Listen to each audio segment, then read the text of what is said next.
Ó tún ti ń rúgbó bọ̀ nílùú Ọ̀yọ́. Àwọn afọbajẹ ìpínlẹ̀ Ọ̀yọ́ wọ́n yarí kanlẹ̀, wọ́n tutọ́ sókè, wọ́n fojú gbà á. Wọ́n ní gómìnà Ṣèyí Mákindé ẹ yáa lọ fi lẹ̀ ẹ́ níbi ẹ ti bú o. Ọmọ oyè tuntun tẹ́ ẹ yàn pé kó jẹ́ Aláàfin Ọ̀yọ́, àwa ò faramọ́, àwa ò gbà. Òun láriwo tó ṣẹlẹ̀ láàrin àwọn afọbajẹ. Bẹ́ẹ̀ náà ìjọba ìpínlẹ̀ Ọ̀yọ́ òun náà ti tutọ́ sókè tó fojú gbà ó tó ní dandan àfi lá. Ọmọọba Akeem Owoade ni yóò jẹ́ Aláàfin tuntun nílùú Ọ̀yọ́. Bó ṣe jẹ́ wípé inú àwọn afọbajẹ ìpínlẹ̀ Ọ̀yọ́, àwọn Ọ̀yọ́mèsì inú wọn kò dùn rárá o sí ìpinnu gómìnà Ṣèyí Mákindé níbi ọmọ oyè tuntun tó ṣẹ̀ṣẹ̀ yàn láti jẹ́ Aláàfin Ọ̀yọ́ tuntun. Nínú fídíò yìí gúdúgbẹ ọ̀rọ̀ yóò já ẹ gbọ́ wìnrìnwìnrìn tó bá jẹ́ ìgbà àkọ́kọ́ rèé tẹ̀ ń darapọ̀ mọ́ wa lórí ìkànnì yìí. Gist Entertainment ni wọ́n máa ń pè bí ìkànnì àwọn alálùbáríkà ni tó sì kó gbogbo àwọn alálùbáríkà èèyàn mọ́ra. Ẹ dákun ẹ máa bá mi kílìkì lórí subscribe button kẹ́ like kẹ́ ẹ share kẹ́ ẹ wá pín kó délé kó dóko kó lọ fà dáadáa. Kẹ́ ẹ wá rí ìdájú wípé ẹ̀yin náà drop opinion yín, ẹ drop comment yín sábẹ́ comment section fídíò yìí. Kí lè ròǹgbà yín nípa tó ń ṣẹlẹ̀ nílùú Ọ̀yọ́ yìí, ẹ máa drop ẹ̀ sábẹ́ comment section fídíò yẹn. Ẹ wò ìjọba ìpínlẹ̀ Ọ̀yọ́ ní abẹ́ àkóso àti ìdarí gómìnà ọlọ́lá jùlọ Ṣèyí Mákindé ó ti fọlọ́run ṣẹ̀rí, bẹ́ẹ̀ ló tọ́lẹ̀ lá. Ó ní mímì kan ò ní mi ìpinnu òun lórí ìpinnu òun tóun yàn láti yan ọmọọba Akeem Abimbola Akeem gẹ́gẹ́ bí ọba Aláàfin tuntun tìlú Ọ̀yọ́. Bó tiẹ̀ jẹ́ wípé ìpinnu gómìnà yìí ni ò ṣe déédéé, ni ò ṣe pẹ̀kínrẹ̀kí pẹ̀lú ti àwọn afọbajẹ tìlú Ọ̀yọ́, ìyẹn àwọn traditional kingsmaker of the ancient Oyo Kingdom. Ẹ wá máa gbọ́, tẹ́yin ò bá gbàgbé, tẹ́ ẹ bá sì ti gbàgbé, èmi ò ràn yín létí o.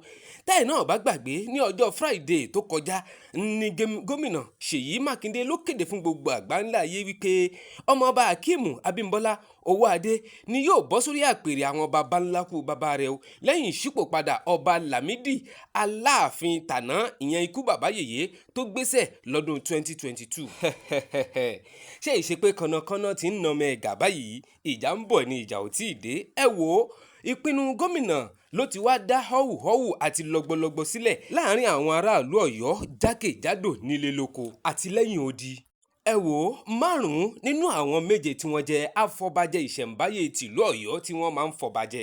Àwọn 5 nínú wọ́n ti ń bínú gidigidi, bẹ́ẹ̀ náà ni wọ́n ń fapá jánu. Wọ́n ní gómìnà, nígbà wo làwa yàn fún yín Akeem Owoade gẹ́gẹ́ bí ọmọ oyè àbí gẹ́gẹ́ bí ẹni tí ó jẹ́ Aláàfin tuntun nílùú Ọ̀yọ́? Àwa kọ́, kì í ṣàwa. Àwa ò fìgbà kankan dárúkọ Akeem Owoade fún yín gẹ́gẹ́ bí ọmọ oyè tó pèrègede eléyìí tó máa gorí àpèrè àwọn baba ńlá kú baba rẹ̀ gẹ́gẹ́ bí Aláàfin tuntun nílùú Ọ̀yọ́.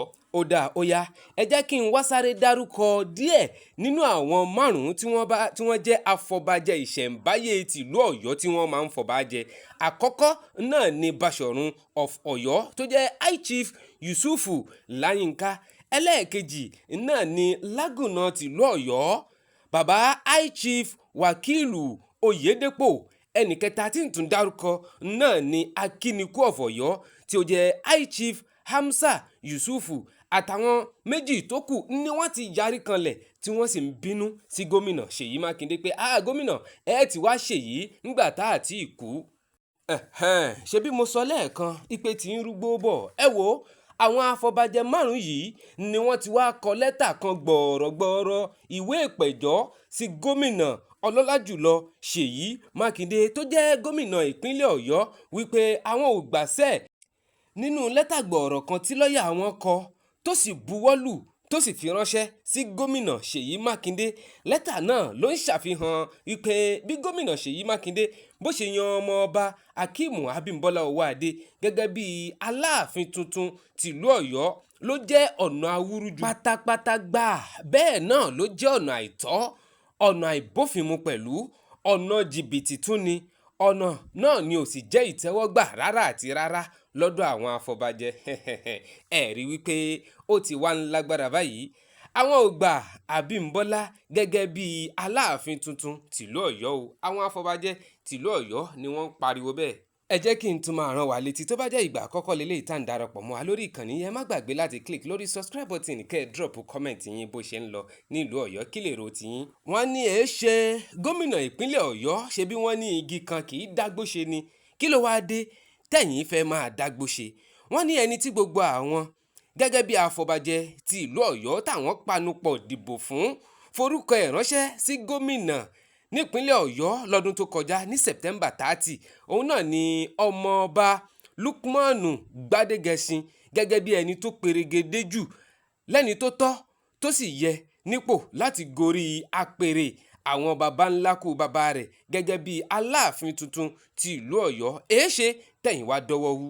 kí ló dé tí ẹ ò buwọ́lu orúkọ Gbádégẹṣin gẹ́gẹ́ bí Aláàfin tuntun tẹ́ ẹ wá lọ mú ọmọ oyè titi yín? ẹ wò ó ẹjá wò ó sọ fún yín ilé ẹjọ́ ńlá ni ó bá wa parí ẹ̀.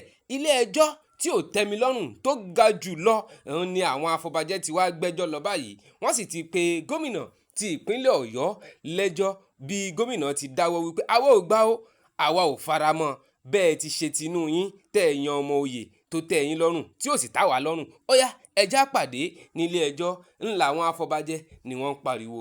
ẹ wò ó má foko mi dáná ọjọ́ kan báyìí lèèyàn kọ́ gómìnà ìpínlẹ̀ Ọ̀yọ́ ti yan ọmọọba Akeem Owoade gẹ́gẹ́ bí Aláàfin tuntun tìlú Ọ̀yọ́ àmọ́ àwọn afọbajẹ́ àwọn yarí kanlẹ̀ wípé rárá àwọn ò gbà òun kọ́ ni ó jẹ́ Aláàfin tuntun.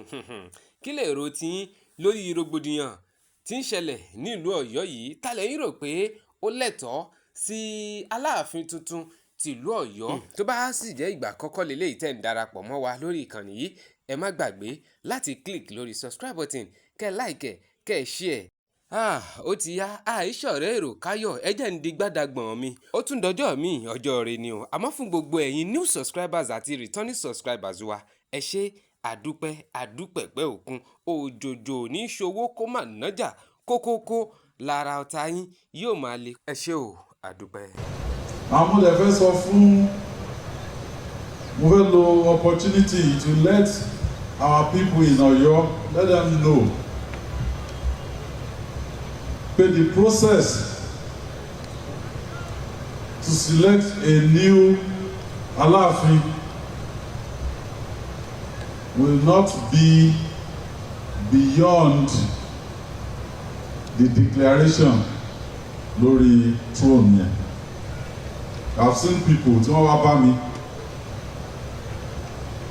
wọ́n ní the first Alaafin bí ọmọ 13 àbí kìíní ni ó bí àwọn méjì péré ni wọ́n recognize. So this is an opportunity to bring in the others and I ask them a simple question: is it in the declaration?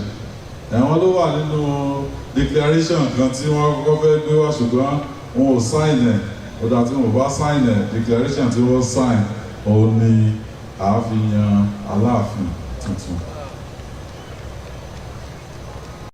Ẹ̀yin Ọ̀yọ́ everybody link Ìṣẹ́yìn mọ́ Ọ̀yọ́ sí it's only 22 minutes. Ẹ̀yin ẹ̀ má jà mọ́ ẹ jẹ́ ká rojú ká ráyè ká fi yan ní Aláàfin.